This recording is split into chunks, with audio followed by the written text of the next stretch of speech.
going home early and working from home was more important than winning. The big money people who don't know what they're doing have to have an AI component. The US and China for knowledge supremacy is going to be the big fight. Use AI in complicated, powerful ways for these essentially robotic wars. People could have AI models that are not public. If you were to start a startup, you wouldn't have had the luxury of working, 2 days out of 5 a week. He believes that Google has lost out on the AI race because they focused on work-life balance. The US and China have always been neck and neck competing with one another, from the space race to, the internet, and now, of course, AI. He's putting all his money in AI, and a lot of people are following, and billions are flowing in. By the time Instagram was already starting, they already knew this, that when people accept those terms and conditions when you're signing up for Instagram 10 years ago, they already had your information from that point up until now. Breaking news. The CEO of Google has come out to talk about the future of AI. What if everything you thought about AI was wrong? He literally did an interview where he explained what the future looks like. The US government, Google, the university he spoke at, and many individuals ensured that that interview gets taken down. I had to dig and find it so that I bring you this information so that you are ready for the future of AI. Let's start off with something he said that angered Google, the whole world, and people wanted to cancel him. Google decided that work-life balance and going home early and working from home was more important than winning. There you have it. That's the line that wanted every single big conglomerate, including Google, to cancel him. But fortunately, we got the interview. I'm not alone today. I'm joined by my co-host.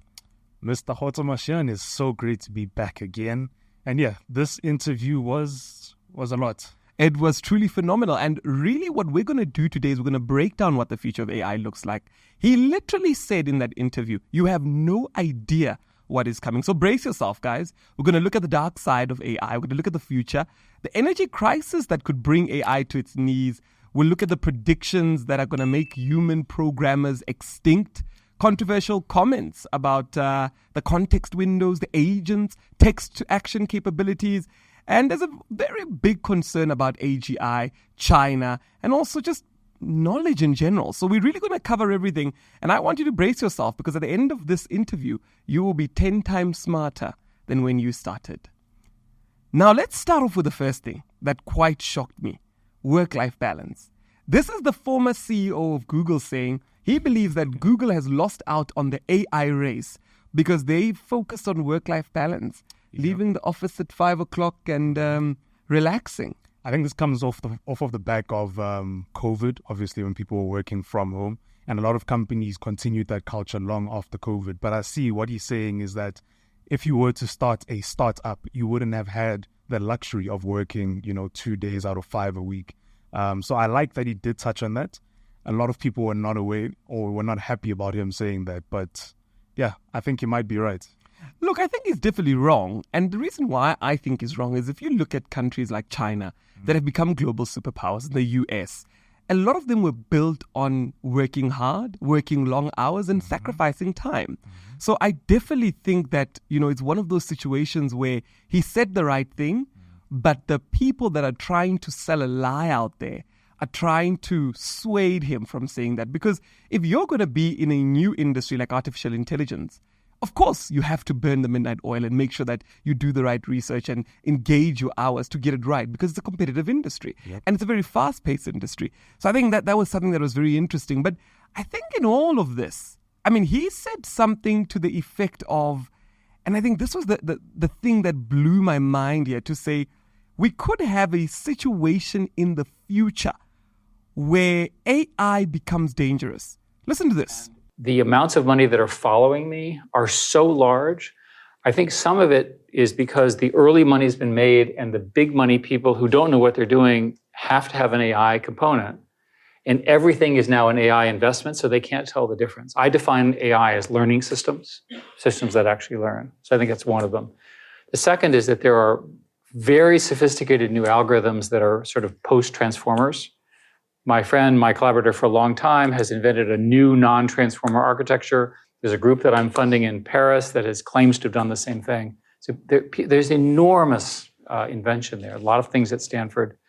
And the final thing is that there is a belief in the market that the invention of intelligence has infinite return.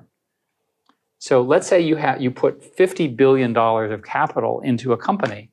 You have to make an awful lot of money from intelligence to pay that back. So it's probably the case that we'll go through some huge investment bubble, and then it'll sort itself out. That's always been true in the past, and it's likely to be true here. I mean, that's so profound. He's basically saying that, and he's one of the richest people in the world. He's saying that he's putting all his money in AI, and a lot of people are following, and billions are flowing in. But he's basically saying that there might be a bubble here. And it reminds me of the days of cryptocurrency, because when cryptocurrency started, we had a lot of people getting in, storming and flocking the industry. Yeah, and as time went by, some lost their money, some coins did not do very well, but some also made some money. Yes. So I think there's an interesting silver lining to the story to say you must position yourself properly within the AI race. I agree fully. I really do agree. I think for me, the interesting genius moment here is understanding that if you could get involved in shaping the way that AI goes, I think that's where the potential really lies. And this is where he's getting involved. I mean, he left Google and he's now investing in AI startups and AI companies. It just shows you where life is going. And I mean, me seeing the CEO of Google, who's already a billionaire, already working so hard and investing in all these companies and knowing all this information, I think it just pushes us to say, as young people, we need to push the boundary on working hard. Yeah, we need to be deeply involved. I mean, if you do take the time to watch the interview, it's only 25 minutes long. He mentioned about 5 times all these different startups across the world, not just in the States. He mentioned China, different companies that he's investing heavily in. And he even said that he spread his portfolio so broadly because he can't tell which one is going to stick. And that just goes to tell just how strong the AI race is and just how competitive the game is at the moment. Oh, it's definitely competitive. And I think he says a statement there. He says that there is no limit to what intelligence can do. And I think that's an interesting thing, because before, when people used to invest in companies, they were sort of investing in hardware, right? NVIDIA, chips. Yes. You're sort of investing in human beings. You're sort of investing in an office and structure. And now it's all in And now it's intelligence. Yep. And he's saying, what is the limit to intelligence? And I think for me, one of the most shocking things that I'm realizing is that people could have AI models that are not public, and they could just keep them for themselves. And that becomes the big game changer in this industry. I mean, what could the future look like? I don't know if you heard the news earlier this week with Alibaba actually creating the platform for people to create their own LLMs. You've heard anything about that? Wow. No, I didn't know that. But yeah, it's quite interesting. And I think it's going to give people a lot of freedom to create things off-site, like you're saying, off of ChatGPT, without relying on all of those systems to build their own thing, their own personal assistants, essentially. I mean, I'm expecting that in the Apple event, we're definitely going to hear about this coming up, to say that people want to have their own services. They want to build their own LLMs. I think for me, what's shocking is the fact that $300 billion has been going into this AGI arms race. That's what they're calling it. So AI is getting $300 billion. I mean, just last year or just 2 years ago, we're hearing about chat. And now we're hearing that $300 billion is going into this industry. I think it's mind-blowing. And I think with the come-up of AGI, I heard there's going to be a bit of a power crisis. Like, we don't have enough energy across the country, or specifically in the States, to be able to power, building your own AGI. And I think that's where, even in the interview, he did mention that he might need to tap into, relying on the Arabs, who are heavy on oil and energy, to be able to create all of this. What a time. I mean, back in the days, people used to rely on countries that had minerals, like Africa. Yep. And now the fact that we're sort of relying on countries that have got energy and computer chips, it's a different time. It's a different time. It's a completely different time. Now, for me, I mean, one of the things that I'm beginning to realize is that he says in one of the clips is, we're in a period of maximum growth, maximum gain. And I think that's the attitude that I've got to AI, to say, whoever grows the most with AI right now is going to be ahead. And I experienced this with the cryptocurrency boom. I invested in cryptocurrencies, Bitcoin. However, I never created my own cryptocurrency. And I now look at where the world is, and I'm realizing that the guys that did not invest in Bitcoin, but were sort of building their own cryptocurrencies, they've gained so much more traction than just a normal investor. And I think this is the angle that I look at it to say, when he says that, he says we're in a period of maximum growth. I mean, these are guys, and the recent Perplexity CEO, he said something that boggled my mind. He said, while building, he said, I'd go for 3 days without sleeping. He said, I'd sleep 3 hours. And when I heard that clip, I thought, that's why Perplexity is at $3 billion. And as far as it is. Dollars evaluation, yeah. A company that just started yesterday, AI, and already it's moved such big evaluations. I've got a question for you. Yeah. All right. Might be a rookie question. You'll tell me if I'm right or wrong, or the audience might be able to tell us. With the power of AI at the moment, and it being able to essentially teach itself how to grow and learn like an AGI essentially would operate, do you think it's still going to require that much from a CEO, a founder, a team of people to be able to put that much effort if it's working on its own? I think for now, yes. Because the big thing that I'm kind of realizing is that you still need to guide the AI. That's true. And I think that in itself will cause a situation where we have these super people that are able to guide AI. And I think it happened, in the dot-com boom and in the coding boom. Yes. We had people that could code, and so everybody sort of went to them and said, hey, I need you to code this thing. And it didn't matter what idea you had. What mattered is, can you code? And I think the future of that is prompt engineering, connecting AI modules together and getting them to do the outcome that you want them to do. And I think that's where the future billionaires are going to be, people that are strategic to be able to, it's sort of like networking, right? That, there was a moment or a time in history where people that could network got themselves into the right rooms and got the right deals, And now it's about, how do I network this LLM with this agent and with this platform in order to get this. And I think that's where the sweet spot is. The guys that are really going in hard on doing that and cracking their heads and understanding the shortcuts, I think those are the guys that are really gonna make it big. Selling the solution and not actually the product. I don't know about selling the solution, because I think what I've realized is that a lot of these guys, when they build things, they used to have to build them because what they had built could not make them money. But now with AI, I'm asking myself questions like, what if you build a trading robot? Yes. That's guaranteed to trade for you using AI, and it's able to make a profit on a daily basis. Why would you go out and sell it instead of just using it on the markets? And I think that's where the sweet spot is, to say, how are people thinking about AI at the current moment? Are they thinking about building to sell to other people, or are they thinking about building to use for themselves, to make themselves more money too? Because it's like an army. The more of them you have, the bigger the army. And I think that would lead us to the US-China race. Right now, we've got two global superpowers, US and China. They're both fighting for the AI race. But certainly, in your lifetimes, the battle between the US and China for knowledge supremacy is going to be the big fight, right? So the US government banned essentially the NVIDIA chips, although they weren't allowed to say that was what they were doing, but they actually did that into China. They have about a 10-year chip advantage. We have a roughly 10-year chip advantage in terms of sub-DUV, that is sub-5 nanometer. 10 years, that long? Roughly 10 years. Wow. And so you're going to have, so an example would be, today we're a couple of years ahead of China. My guess is we'll get a few more years ahead of China, and the Chinese are whopping mad about this. It's like hugely upset about it. The man is saying that the US and China are fighting for knowledge. Well, AI knowledge. Of course. And when you look at history, the US and China have always been neck and neck competing with one another, from the space race to everything else, the internet, and now, of course, AI. For me, the interesting thing that he's saying, he says that the US had actually banned NVIDIA chips. And I think that's bullying. It is. Because I think the US needs to understand that everybody must have an equal chance when it comes to AI.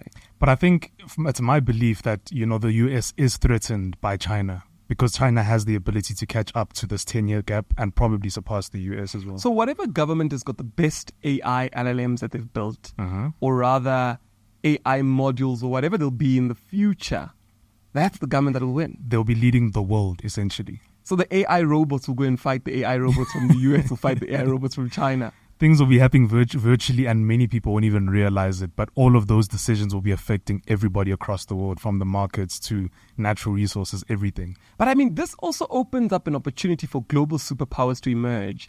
And that's why I think continents like India, Africa, where we have a lot of young people that do like tech, Yes. we need to wake up and capitalize on this moment, because we are the poorest when it comes to the food chain. We should be working the hardest when it comes to AI. We should already have boot camps on AI. We should already have training camps on AI. We should already be doing stuff on AI, because the race is on. I believe The I race is agree. on. But something quite interesting that he said that's right up your alley, drones. I mean, you fly a drone. So Yes, sir. Let's hear what he has to say. Well, let's talk about a real war that's going on. I know that something you've been very involved in is the Ukraine war, and in particular, I don't know how much you can talk about White Stork and your goal of having $500 drones destroy $5 million tanks. So How's that changing warfare? So I worked for the Secretary of Defense for 7 years, and tried to change the way we run our military. I'm not a particularly big fan of the military, but it's very expensive, and I wanted to see if I could be helpful. And I think, in my view, I largely failed. They gave me a medal, so they must give medals to failure, or whatever. But my self-criticism was nothing has really changed, and the system in America is not going to lead to real innovation. So watching the Russians use tanks to destroy apartment buildings with little old ladies and kids just drove me crazy. So I decided to work on a company with your friend Sebastian Thrun, and as a former faculty member here, and a whole bunch of Stanford people. And the idea basically is to do two things: use AI in complicated, powerful ways for these essentially robotic war. And the second one is to lower the cost of the robots. Now you sit there and you go, why would a good liberal like me do that? And the answer is that the whole theory of armies is tanks, artillery, and mortar, and we can eliminate all of them. I mean, that blew my mind. A $500 drone can kill or destroy a 5 million tank. A $500 weapon of mass destruction, most literally. That's shocking. I think for me, the interesting thing is that one would have never thought, it's a bit like, the bee. One could never think that the bee could take down the elephant, But in this case, it's exactly that. It's exactly that. And the elephant is an entire country. But for me, that means that there's a big future use case for drones. Drone security. Yeah, because, drone surveillance is definitely one of the biggest things in the future. If someone is going to attack, if your drone is going to kill a $5 million tank that's supposed to bomb something, that means you'd rather spend more money making sure you've got a drone that's going to stop that. Of course. And I mean, it's even like made airplanes obsolete in wars. You don't have to have a pilot and all of those flying over You can a country. supply food. The fact that he helped Ukraine smash, and I think that's the reason why the war's not over. Because there's smart people that are saying, well, we're going to help Ukraine. We don't need the money that Russia has. All we need is technology, and we just need to focus and get it right.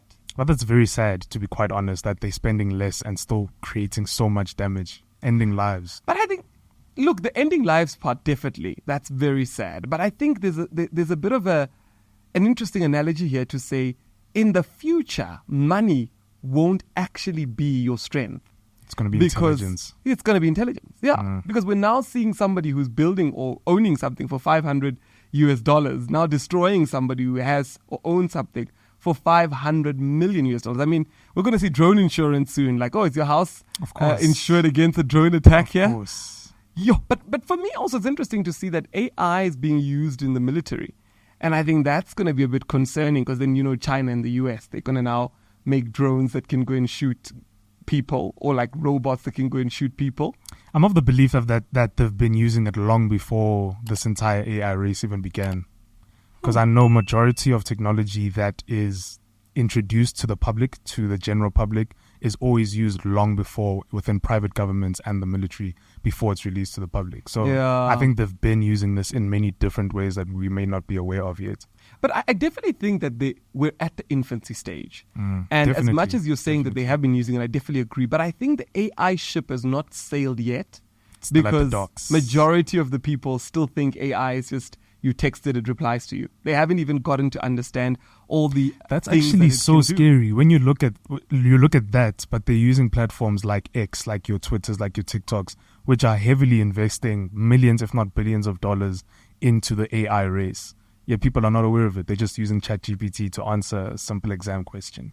Yeah, and I think maybe, the part of it is content, because I think people are consuming nonsense on the internet, and I think a lot of them, get comfortable with consuming nonsense. But the big part about it that I think is quite controversial is that the people that produce this nonsense, Facebook, Mark Zuckerberg, Are the ones building the are the AI. ones building the AI. Elon Musk building AI. So I think that there's a bit of a shift when one wants to become a leader in society. You have to stop following what everybody else is doing. If everybody's on Instagram, get off it. If everybody's doing this, get off it. And do what the others are not quite willing to do, which is figure out the deep problems of life and understand how you navigate. And I think that's the basic definition of how to become wealthy. Yep. Because you basically just go out there and figure out the stuff that people are not willing to do. I mean, the example he used in here where he spoke about the TikTok clone, this is just crazy. And that was fascinating. For some reason, you don't like Google. So you say, build me a Google competitor. Yeah, you personally, you don't build me a Google competitor. Search the web, build a UI, make a good copy, add generative AI in an interesting way, do it in 30 seconds, and see if it works, right?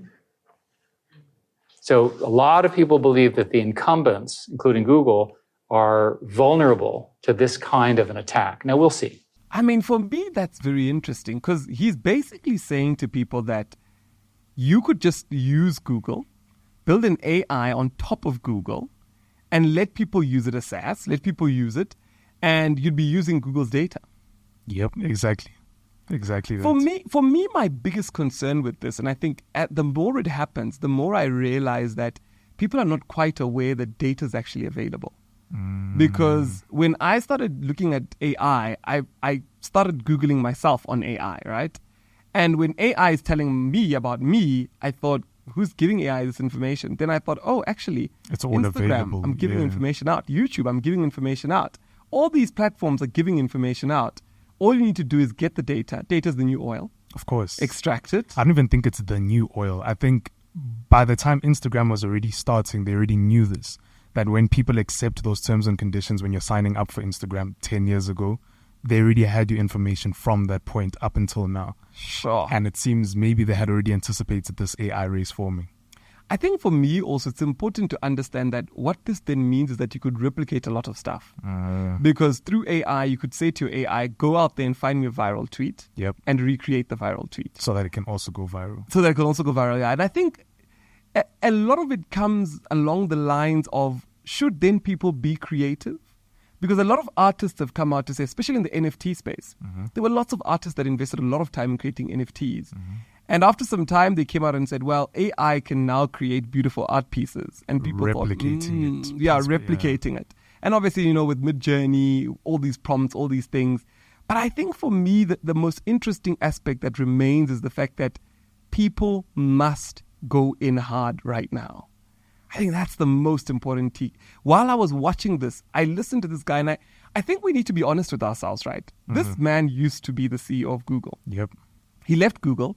He's investing in all these companies. He knows all this information. He has the same hours as everybody else. True. He has the same time as everybody else. He does. And even if we use the excuse of saying that, but he has researchers that are giving him the information, you can use AI to give you the information. This man consumes a lot of knowledge.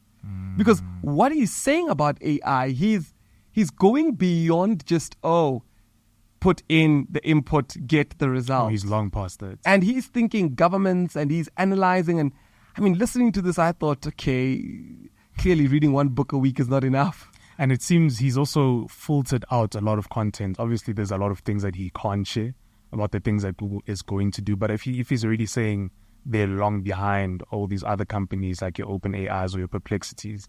It makes me question what they're doing over on the other side. It really makes me question. I mean, for me, the interesting part was when you were saying that these AI companies are burning billions of dollars. And from a logical point of view, you'd think, okay, AI, it's in the cloud. But when you actually dig in deeper, you realize these computer chips are becoming more and more expensive. You literally, for you to train your AI module, you need computing power, and that's going to cost you, you know. So I think a lot of stuff is happening in AI. But maybe just to close it off, I think for me, my biggest takeouts from this interview is that every single person needs to stop sleeping on AI. I agree. Yeah, and I think when we spoke about building your own large language model and the content that people are consuming on social media. I think the easiest way to be able to start with building your own thing would be seeing what you are using on a day-to-day basis, your TikToks, Instagrams, etc., and try and replicate that if it's something that you're really creating, and try and solve your own problems. And from there, you could create something that's also worth $1 million, billion, $1 trillion.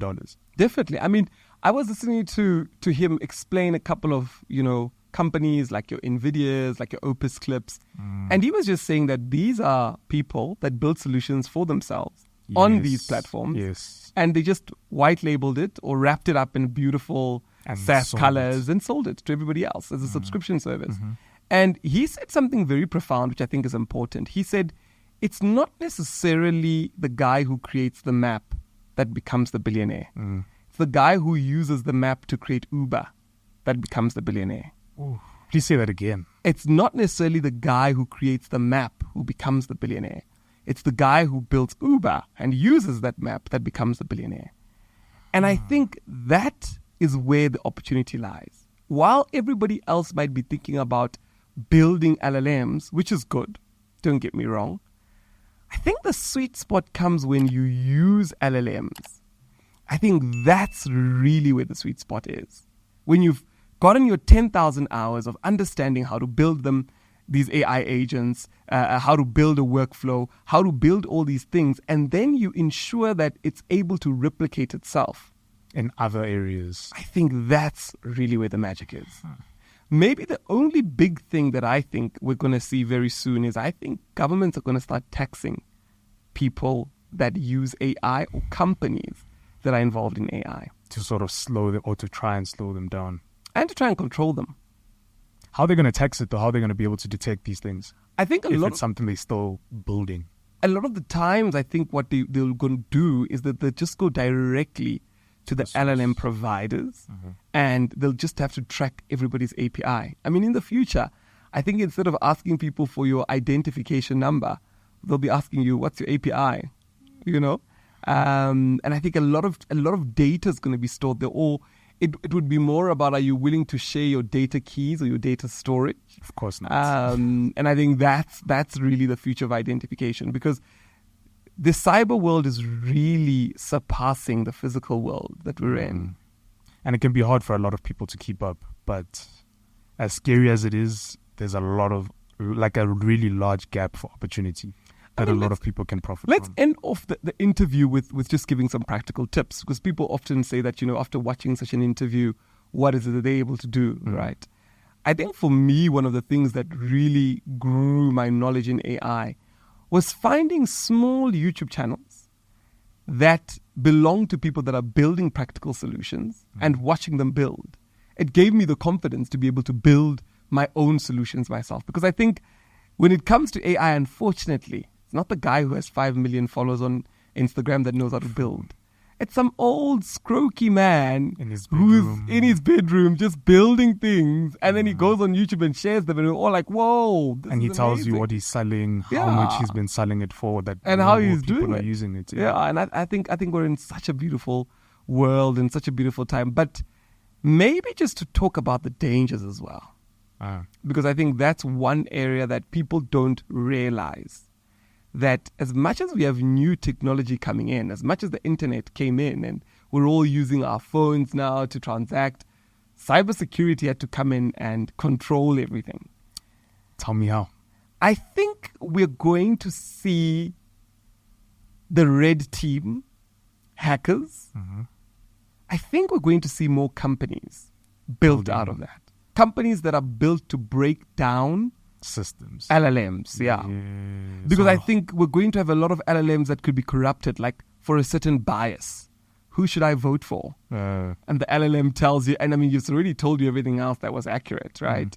So I think we're going to be seeing a lot of that in the future. And it's going to be very interesting to see the type of people that, like just companies that are built just to say, your job, you're not a hacker per se. Ethical hacker. Yeah, and you're just there to break down this LLM or to break down whatever modules. I think those might already exist. Maybe not specifically for AI, but I think those companies do already exist. Yeah. Yeah. But yeah, you're right. This might be a rapid expansion of that. I mean, that's why also cybersecurity is a field that will always be in demand of more people. Yeah, we're really living in a time where opportunity abounds, knowledge is there. There's a lot of distractions, but if you focus, you could really become successful. Yeah, true. Closing thoughts? Always the same thing. I'm always going to say it. Educate yourself, and educate yourself. Use what you're using today, solve your own problems, and sell the solution. Yeah, and for myself, let's go in hard. Let's do exactly what Khotso said. Educate yourself and, build. Go in hard. AI is here, and there's no leader of AI. Currently there's a race. People are saying, it might be Perplexity. Some are saying it might be Claude. Some are saying it might be Chat. There's no leader yet. Build. And let's see what can come out of it. But thank you so much for joining us. Remember to subscribe and like this video so that we can bring you more content that helps you understand technology and grow in the 4th, 5th, 6th, even to the 7th Industrial Revolution. Signing out.